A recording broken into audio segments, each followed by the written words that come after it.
อาตมาภาพพระอาจารย์บุญมาหอมสมบัติปัจจุบันนี่เป็นเจ้าอธิการวัดหนองดาเมืองศรีโคตะบองและทั้งเป็นประธานโครงการบรรพชาสามเณรอยู่ที่เมืองศรีโคตะบองข้าพเจ้าชื่ออินปองทุมมาของเจ้าเมืองศรีโคตะบองข้าพเจ้านำชื่อสุวรรณวระเป็นนายบ้านน้องดาข้าพเจ้าเนาะชื่อสมรักไสสนมมาจากบ้านหนองเหนือเมืองศรีโคตะบองข้าน้อยชื่อสามเณรมาเวียอายุ9 ปีอยู่ห้องป .4 บ้านผางแห้งเมืองนาไซทองนครหลวงเวียงจันทร์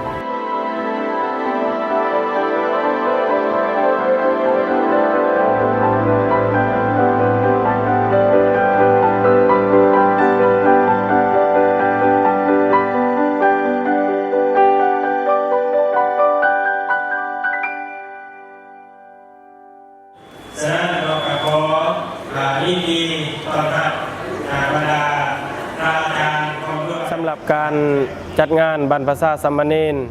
และอบรมศีลธรรมแก่สาวหนุ่มนักเรียนในครั้งนี้แม้นว่ามีความรู้สึกปลื้มปิติยินดีที่ว่าได้มีทั้งโครงการเมตตาธรรมร่วมกับบ้านวัดถือว่าเป็นภาคี3 ภาคส่วนที่ร่วมกันจัดตั้งปฏิบัติพันขยายเวียกงานเพื่อสังคม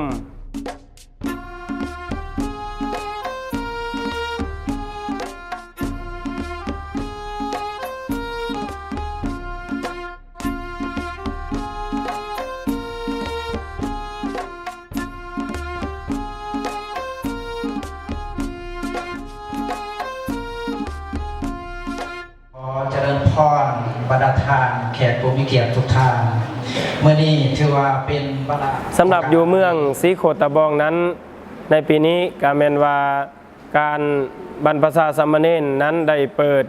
หรือว่าได้ไขขึ้นในวันที่8 เดือน 7 2018 โดยมีพระวิทยากรที่ลงมาเคลื่อนไหวเวียกงานทั้งหมดอยู่16 องค์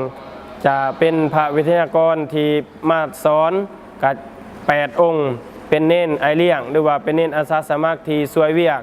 มี9 องค์ศูนย์กลางได้ถูกก่อตั้งขึ้นในปี2001สถานพระเทรานุเทระเป็นความญาติโยมทุกท่านสำหรับเยาวชนและสามเณรที่เข้ามาร่วมบวชหรือว่าเขามาร่วมศึกษาอบรมเป็นเนรนี่มีอยู่106 องค์เป็นเยาวชนยิ่งที่มาศึกษาเรียนรู้ประพฤติปฏิบัติศีลธรรมมี16 ตนอันนี้แม่นสถิติให้เขาพอมีเรียนมีความหมายความสำคัญดังกล่าวนี้โดยการร่วมมือของโครงการเมตตาธรรมร่วมกับข้าพเจ้ามีความรู้สึก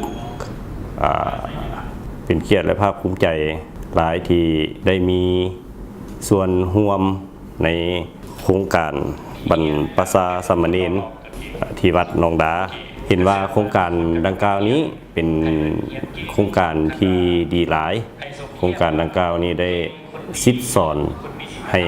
บรรดาเยาวชนสาวหนุ่มที่ไปบวชหันให้หลีกเว้นสิ่งเอาไว้ยมุกต่างๆเพื่อว่าให้เป็นคนดีของสังคมโดยนำใช้คำสอนของทางศาสนาผสมผสานกับระเบียบกฎหมายและก็วิธีดำรงชีวิตในสังคมของประเทศเรามีความรู้สึกภาคภูมิใจและดีใจที่มีโครงการบรรพชาบวชเนรที่บ้านข้าพเจ้าเพราะว่าการบวชบรรพชาสามเณรนี้มันก็มีจุดดีหลายอย่างอันที่หนึ่งแม่นเฮ็ดให้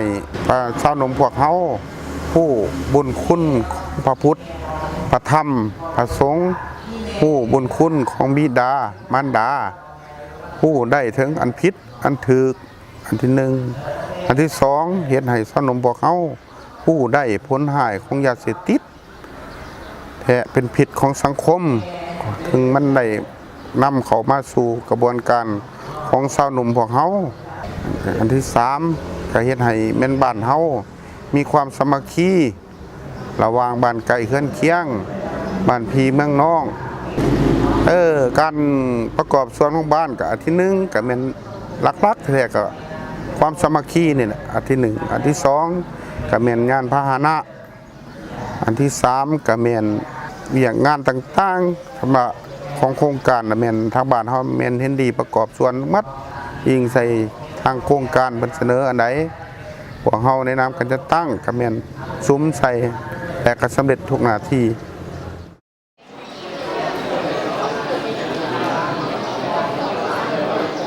มื้อนี้ถือว่าได้นำพาลูกหลานเนาะมาบวชมีผู้หญิง2แล้วก็ผู้ชาย2เนาะถือว่าโครงการที่เพิ่นจัดขึ้นในครั้งนี้เนาะถือว่าในนามส่วนตัวข้าพเจ้ากับครอบครัวรู้สึกว่ามีความดีใจเนาะแล้วก็เห็นได้ความสำคัญของโครงการจึงได้นำพาลูกหลานมาฝึกอบรม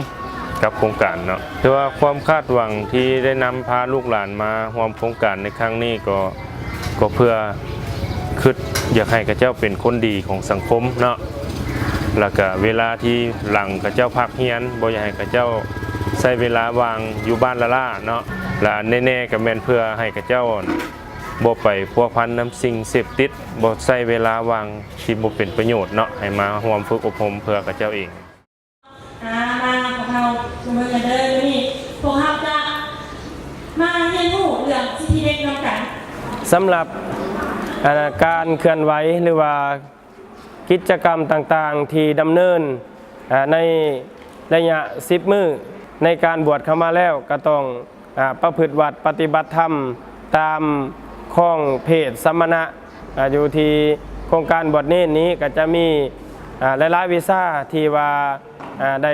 จัดตั้งปฏิบัติหรือว่าได้สอนบ่ว่าจะเป็นวิชาพุทธประวัติวิชาวินัยวิชาธรรมะวิชาศาสนาพิธี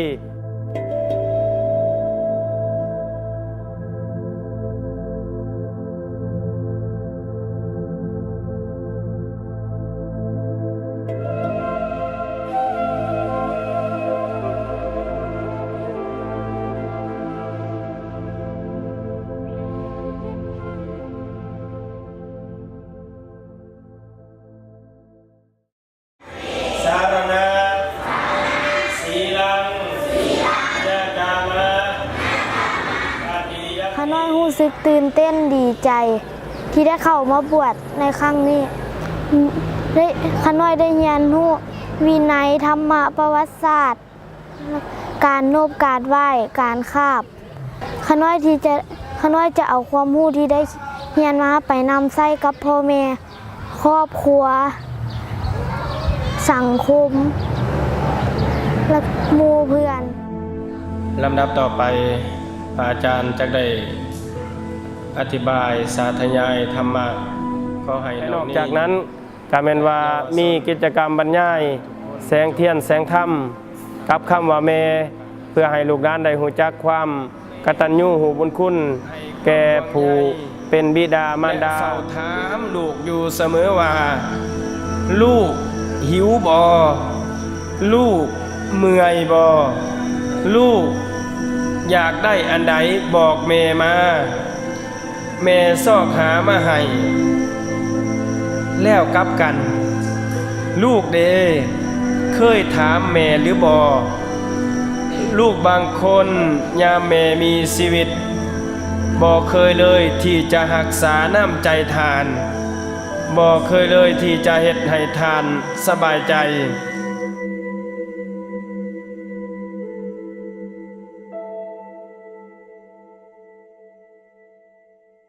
ปฏิบัติแบบงานในโครงการนี้ได้รับผลสำเร็จไปได้ด้วยดีสำหรับมือปิดหรือว่ามืออัดโครงการอยู่ที่เมืองศรีโคตะบองนั้นกาแมนกงกับวันที่17วันอังคาร2018ในตอนเช้ากาแมนจะได้เสือเซินทั้งการจัดตั้งขันเมืองและก็ของการที่เกี่ยวของต่างๆ ทุกภาคส่วนที่มีส่วนร่วมในการพัฒนาคนพัฒนาสังคมก็แม่นว่าจะได้มาฟังบทสรุปหรือว่าได้มาฟังบทรายงานตลอดระยะ10 วันว่าสิ่งใดที่เฮาได้จัดตั้งปฏิบัติได้ดีและสิ่งใดที่ทั้งโครงการหรือว่าทั้งผู้ดำเนินเวียกงานยังข้างค่า เมตุนันตุธรรมสวนาในวันนี้ขอเป็นอันดีที่สีพระพุทธเจ้านำมาที่สองของพระโหนพระพุทธศาสนาเดินกว่าเดิมสาธุสาธุสาธุอนุโมทนามีเอาเลยโลดเป็นสันทอย และสำหรับการจัดตั้งปฏิบัติเวียกงานโครงการบวชนี้ก็แม่นว่าได้เห็นหลายปัญหาหรือว่าได้เห็นหลายสิ่งหลายอย่างเพราะว่าเฮาเฮ็ดกับคนเฮาเฮ็ดกับชุมชนเฮาเฮ็ดกับมนุษย์นี่มันก็มีทั้งอันยากและก็อันง่ายสำหรับลูกหลานของเฮานี่จะได้มีการประพฤติปฏิบัติที่ดีขึ้นหรือว่าได้ฮู้เคารพนบไหว้หลายขึ้นสังเกตจากการปฏิบัติตัวจริงในขณะที่ฝึกหรือว่าในขณะที่เฮียนเฮาก็เบิ่งออกว่าก่อนมาเขาเป็นแนวใดและเขามาแล้วเขาเป็นแนวใดอันนี้ก็บ่งบอกถึงว่าได้รับผลที่ดี อิงใส่การบวชผ่านมาเพราะบ้านเฮาเป็นครั้งที่2แล้วมันเห็นได้ว่าก่อนบวชกับหลังบวชก่อนบวชสาวนมเป็นขึ้นเท่าใดก็ลิ้นกินพุ่มเฟือยเลาะเสรีบีหัวเที่ยวเตเฮฮาแบบบ่ฟังความพ่อความแม่และหลังบวชมันหันได้ว่าสาวนมผู้โดยผู้เจ้าผู้ข่อยแล้วก็ผู้พอบุญคุณพ่อคุณแม่แล้วก็เปลี่ยนแปลงได้หลายอัน